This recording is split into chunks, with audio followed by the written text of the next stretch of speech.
بسم اللہ الرحمن الرحیم۔ السلام علیکم ورحمۃ اللہ وبرکاتہ۔ لائف از زویا کے ساتھ آپ کی خدمت میں حاضر ہوں۔ آج میں آپ کی خدمت میں ایسا واقعہ گوش گزار کروں گی جو بہت صبر آزما ہے۔ یقیناً آپ اس واقعے کو سنیں گے اور اس سے سبق حاصل کریں گے اور ہر حال میں اللہ تعالیٰ کا شکر ادا کرتے ہوئے صبر کا دامن کبھی اپنے ہاتھ سے نہیں چھوڑیں گے۔ ایک نامور سعودی عالم دین شیخ سلمان عود کی اہلیہ کا روڈ ایکسیڈنٹ میں انتقال ہو گیا تو وہ بہت زیادہ غمزدہ ہوئے۔ ان کے غم و اندوہ کا کافی شہرہ بھی ہو گیا۔ چند دن بعد شیخ کو اہلیہ مرحومہ کی کسی سہیلی کا ایک خط موصول ہوا جس کا مضمون کچھ یوں تھا: السلام علیکم یا شیخ، میں آپ کی اہلیہ معاذ کی بچپن کی سہیلی ہوں۔ مجھے ان کی وفات کا سن کر دلی صدمہ ہوا۔ معلوم ہوا کہ آپ بھی اہلیہ کے فراق پر شدید صدمے سے دوچار ہیں۔ مناسب سمجھا کہ آپ کو اپنا قصہ سنا دوں تاکہ شاید آپ کو صبر آ جائے۔ انہوں نے اپنا قصہ کچھ یوں سنایا کہ یہ 27 رمضان المبارک 1431 کا دن تھا۔ ہم سارے اہل خانہ عمرے کے سفر پر ریاض سے مکہ مکرمہ روانہ ہو گئے۔ سب کی اپنی اپنی گاڑیاں تھیں، لیکن بس تقدیر نے یہ فیصلہ کرایا کہ ایک ہی گاڑی میں جائیں گے۔ دونوں بھائی بھی ہمارے ساتھ تھے جن کی کچھ دن کے بعد شادی ہونے والی تھی۔ ابو کی گاڑی میں سب بیٹھ گئے۔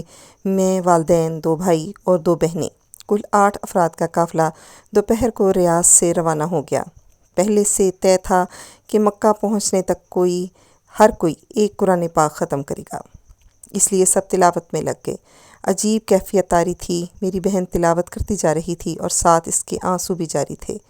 سب لوگوں کا یہی حال تھا، لیکن یہ رکت کیوں طاری ہے کچھ سمجھ میں نہیں آ رہا تھا۔ اس دوران شاید ہمارے والد صاحب پر اونگ طاری ہو گئی۔ وہ تیز رفتاری میں ڈرائیو کر رہے تھے۔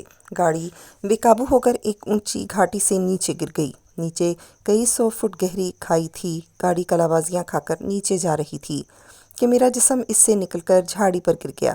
باقی افراد گاڑی سمیت وادی کی گہرائی میں گر گئے۔ یہ حادثہ عین افطار کے وقت پیش آیا۔ ہم سب روزے سے تھے، کیونکہ کچھ دیر بعد مجھے جب ہوش آیا تو بمشکل جھاڑیوں سے باہر نکلی۔ جسم کی کئی ہڈیاں ٹوٹ گئی تھیں۔ میں گرتی پڑتی اور گھسٹتی اپنے اہل خانہ کو ڈھونڈنے لگی۔ چیخ بھی رہی تھی، لیکن اس ویرانے میں کوئی جواب دینے والا نہیں تھا۔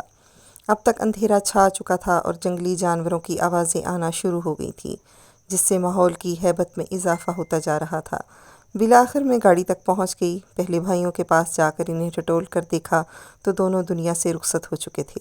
پھر ماں کے پاس گئی تو وہ بھی اپنے عبایا کو کفن بنا کر دنیا کو الوداع کہہ چکی تھی۔ یہی حال بہن کا بھی تھا۔ ان سب کی شہادت کی انگلی اٹھی ہوئی تھی۔ والد صاحب کو ہلا کر دیکھا تو وہ زندہ تھے۔ میری خوشی کا کوئی ٹھکانہ نہ رہا کہ کوئی تو بچا ہوا ہے۔ میں نے انہیں سینے سے لگایا، لیکن ان کی بھی سانسیں اکھڑ رہی تھیں۔ کہا کہ میری آخری وصیت یہ ہے کہ کسی طرح روڈ پر پہنچ کر کسی کو مدد کے لیے پکارو، اکیلی مت رہو، یہاں جنگلی کتے لگڑ بگا بہت ہوتے ہیں۔ کچھ دیر کے بعد وہ کلمہ شہادت پڑھتے ہوئے رخصت ہو گئے۔ اب میں اکیلی رہ گئی۔ باقی 7 لاشیں میں خود زخموں سے چور روڈ پر جانے کی کوشش کی، لیکن پہاڑ پر چڑھنا ممکن نہ تھا۔ میں گر کر بے ہوش ہو گئی۔ وہ رات اور اگلا پورا دن گزر گیا۔ عصر کے وقت کسی چرواہے کی نظر پڑی اور اس نے متعلقہ حکام کو ہمارے بارے میں مطلع کیا اور ہیلی کاپٹر سے ہمیں ریسکیو کیا گیا۔ میں اگلے 5 ماہ تک بے ہوش رہی۔ 2 سال تک کینیڈا میں میرا علاج ہوتا رہا۔ سر اور گردن کی ہڈی ٹوٹ گئی تھی۔ ریڑھ کی ہڈی میں بھی فریکچر آیا تھا۔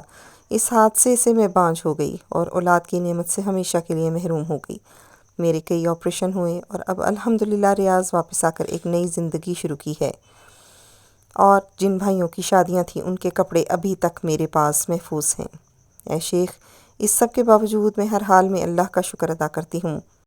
میں نے آپ کو اپنا قصہ اس لیے سنایا کہ آپ کو بتا سکوں کہ مصیبت سہنے والے، پیاروں کی جدائی کا صدمہ اٹھانے والے اکیلے آپ ہی نہیں ہیں۔